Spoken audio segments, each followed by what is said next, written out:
ಸುಮದಳ ಶೋಭಿನಿ ಸುವಾಸಿನಿ ಸುಮಧುರ ಭಾಷಿಣಿ ಸುಖದಾಂ ವರದಾಂ ಮಾತರಂ ವಂದೇ ವಂದೇ ಮಾತರಂ. ಧನ್ಯವಾದಗಳು ತಮ್ಮೆಲ್ಲರೂ ಕೂಡ. ದಯಮಾಡಿ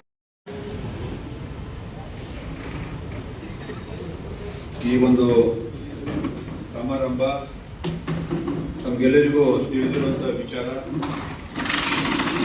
ಕೆಪಿಸಿಸಿಯ ಸದಸ್ಯರನ್ನಾಗಿ ಹಿರಿಯ ನಾಯಕರುಗಳಾದ BK ಪ್ರಕಾಶ್ ಅಣ್ಣವರು ಚಾಮರಾಜ ಕ್ಷೇತ್ರದಿಂದ, KR ಕ್ಷೇತ್ರದಿಂದ ರಾಜೀವ್ ಅವ್ರನ್ನ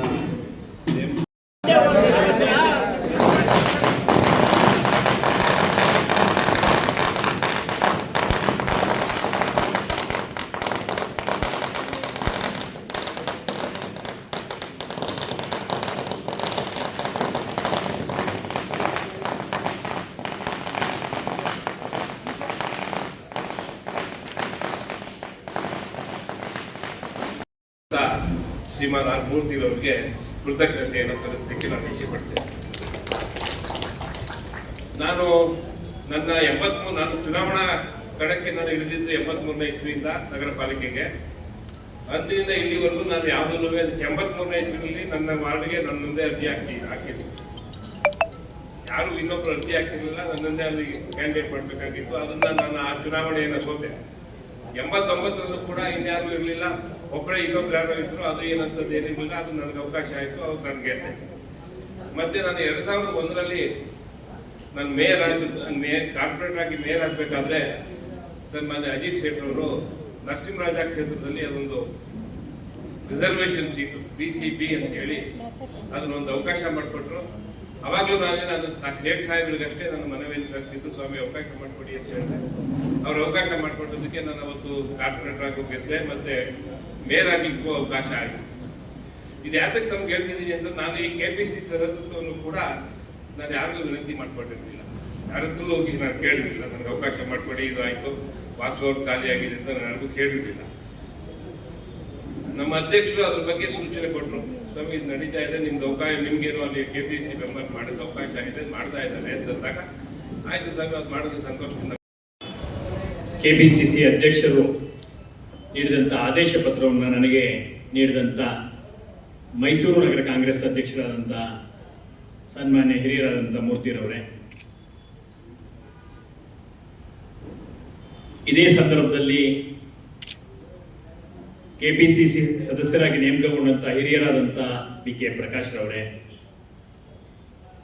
ಎಲ್ಲ ಬ್ಲಾಕ್ನ ಅಧ್ಯಕ್ಷಗಳೇ, ಪದಾಧಿಕಾರಿಗಳೇ, ಎಲ್ಲ ಹಿರಿಯ ಕಾಂಗ್ರೆಸ್ಸಿಗರೇ, ಮಾಜಿ ಮೇಯರ್ಗಳೇ, ಮಾಜಿ ನಗರ ಪಾಲಿಕಾ ಸದಸ್ಯರುಗಳೇ, ಬೇರೆ ಬೇರೆ ವಿವಿಧ ಹಂತದಲ್ಲಿ ಕೆಲಸ ಮಾಡಿದಂಥ ಎಲ್ಲ ಕಾಂಗ್ರೆಸ್ ಸದಸ್ಯರೇ, ಮಹಿಳಾ ಕಾಂಗ್ರೆಸ್ ಅಧ್ಯಕ್ಷರೇ, ಮಹಿಳಾ ಕಾಂಗ್ರೆಸ್ನ ಕಾರ್ಯಕರ್ತರೇ, ವಿವಿಧ ಕಾಂಗ್ರೆಸ್ ಇದರಲ್ಲಿ ಇರ್ತಕ್ಕಂಥ ಕೆಲಸ ಮಾಡುವಂಥ ಅಧ್ಯಕ್ಷರುಗಳೇ, ಪದಾಧಿಕಾರಿಗಳೇ, ಮತ್ತೆ ನನ್ನೆಲ್ಲ ಅತ್ಯಂತ ಆತ್ಮೀಯ ಮಿತ್ರರು ಬಂದಿರತಕ್ಕಂಥವ್ರು ಇದ್ದಾರೆ. ಅವರೆಲ್ಲರನ್ನು ಇವತ್ತು ಅತ್ಯಂತ ಸಂತೋಷದಿಂದ ಎದುರುಗೊಳ್ಳುವಂಥ ಒಂದು ಜವಾಬ್ದಾರಿ ನನ್ನ ಪಾಲಿಗೆ ಇವತ್ತು ಕಾಂಗ್ರೆಸ್ ಪಕ್ಷ ನೀಡಿದೆ. ಈಗಾಗಲೇ ಅಧ್ಯಕ್ಷರು ಮತ್ತು ಹಿರಿಯರಾದಂತಹ ಪ್ರಕಾಶ್ ಅವರು ಮಾತಾಡುವಾಗ ಸರ್ವರನ್ನು ಒಳಗೊಂಡಂತೆ ಎಲ್ಲರನ್ನೂ ಒಟ್ಟಿಗೆ ಕರೆದೊಯ್ಯುವಂತ ಒಂದು ಪಕ್ಷ ಅಂತಂದ್ರೆ ಅದು ಕಾಂಗ್ರೆಸ್ ಪಕ್ಷ. ಜಾತ್ಯತೀತತೆ ಮತ್ತು ಮೌಲ್ಯಯುತ ರಾಜಕಾರಣವನ್ನ ಗೆಲ್ಲು ಸೋಲುವಿನ ಆಚೆಗೆ ಮಾಡುವಂತ ಪಕ್ಷದ ನೀತಿ ನಿಯಮಗಳೇನಿದೆಯೋ ಅದನ್ನು ಒಪ್ಪಿ ನಾನು ಈ ಪಕ್ಷವನ್ನು ಸೇರ್ಪಡೆ ಆದವನು. ಯಾವ ವ್ಯಕ್ತಿಯೂ ಕೂಡ ತನ್ನ ಸ್ವಾಭಿಮಾನಕ್ಕೆ ಪೆಟ್ಟು ಬಿದ್ದಾಗ ಅದರಿಂದ ಆಚೆಗೆ ಚಿಂತೆ ಮಾಡಬೇಕು ಅನ್ನುವಂಥ ದೃಷ್ಟಿಯಲ್ಲೂ ಕೂಡ ಈ ಪಕ್ಷವನ್ನು ನಾನು ಸೇರಿದವನು. ಈ ವಿಚಾರಗಳನ್ನ ಸದಾಕಾಲ ಇನ್ನೆಲ್ಲರಿಗೂ ಕೊಂಡೊಯ್ಯುವಂತ ಜವಾಬ್ದಾರಿ ನನ್ನ ಮೇಲೆ ಆವತ್ತಿಂದನೇ ಶುರುವಾಗಿತ್ತು. ಆದಾಗ್ಯೂ ಇನ್ನಷ್ಟು ಜವಾಬ್ದಾರಿಯನ್ನ ನೀಡಬೇಕು ಅನ್ನುವಂಥ ದೃಷ್ಟಿಯಲ್ಲಿ ಮಾನ್ಯ ಅಧ್ಯಕ್ಷರಾದಂಥ DK ಶಿವಕುಮಾರ್ ಸಾಹೇಬರು, ಮುಖ್ಯಮಂತ್ರಿಗಳಾದಂಥ ಸಿದ್ದರಾಮಯ್ಯ ಸಾಹೇಬರು ಅವರೆಲ್ಲ ನಿರ್ಣಯ ಮಾಡಿ ಮಾನ್ಯ ಅಧ್ಯಕ್ಷರ ಮುಖಾಂತರ ಇವತ್ತು ಈ ನೇಮಕಾತಿ ಪತ್ರವನ್ನು ನನಗೆ ಹಸ್ತಾಂತರ ಮಾಡಿದ್ದಾರೆ. ನಾನು ನಿರಂತರವಾಗಿ ರಾತ್ರಿ ಹಗಲು ಈ ಪಕ್ಷದ ಸಂಘಟನೆಗಾಗಿ ನಿಮ್ಮೆಲ್ಲರ ಮಾರ್ಗದರ್ಶನದಲ್ಲಿ ನೀವೆಲ್ಲ ಹಿರಿಯರು ತಿಳಿಸಿದ ರೀತಿಯಲ್ಲಿ ಎಲ್ಲ ರೀತಿಯಲ್ಲೂ ನಾನು ಸಜ್ಜಾಗಿ ಈ ಪಕ್ಷವನ್ನ ನಿರಂತರವಾಗಿ ಸಂಘಟನೆ ಮಾಡಕ್ಕೆ ನನ್ನ ಜವಾಬ್ದಾರಿಯನ್ನ ಮುಂದುವರಿಸ್ತೀನಿ ಅನ್ನುವಂಥ ಮಾತನ್ನ ಈ ಸನ್ನಿವೇಶದಲ್ಲಿ ಹೇಳ್ತಾ ನಾನು ಹೇಳ್ದೆ.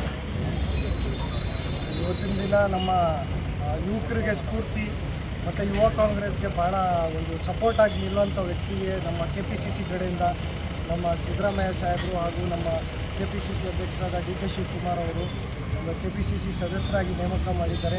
ಅದರಿಂದ ನಮ್ಮ ಯುವ ಕಾಂಗ್ರೆಸ್ ಭಾಳ ನಾವು ಖುಷಿಪಟ್ಟಿದ್ದೀವಿ. ಮುಂದಿನ ದಿನದಲ್ಲಿ ಹಿಂಗೆ ನಮ್ಮ ರಾಜೀವ್ ಸರ್ ಅವರು ಯೂತ್ ಕಾಂಗ್ರೆಸ್ಗಿರಲಿ ಯುವಕರಿಗಿರಲಿ ಭಾಳ ಎನ್ಕರೇಜ್ ಆಗಿ ಮತ್ತು ಭಾಳ ಸಪೋರ್ಟಿವ್ ಆಗಿ ನಡ್ಕೋತಾರೆ ಮತ್ತು ಸಪೋರ್ಟಾಗಿ ಅವ್ರು ಎಲ್ಲರ ಜೊತೆ ಯುವಕರ ಜೊತೆ ಇರ್ತಾರೆ. ಅವ್ರಿಗೆ ಅಭಿನಂದನೆಯನ್ನು ಹೇಳೋಕ್ಕೆ ಇಷ್ಟಪಡ್ತೀನಿ.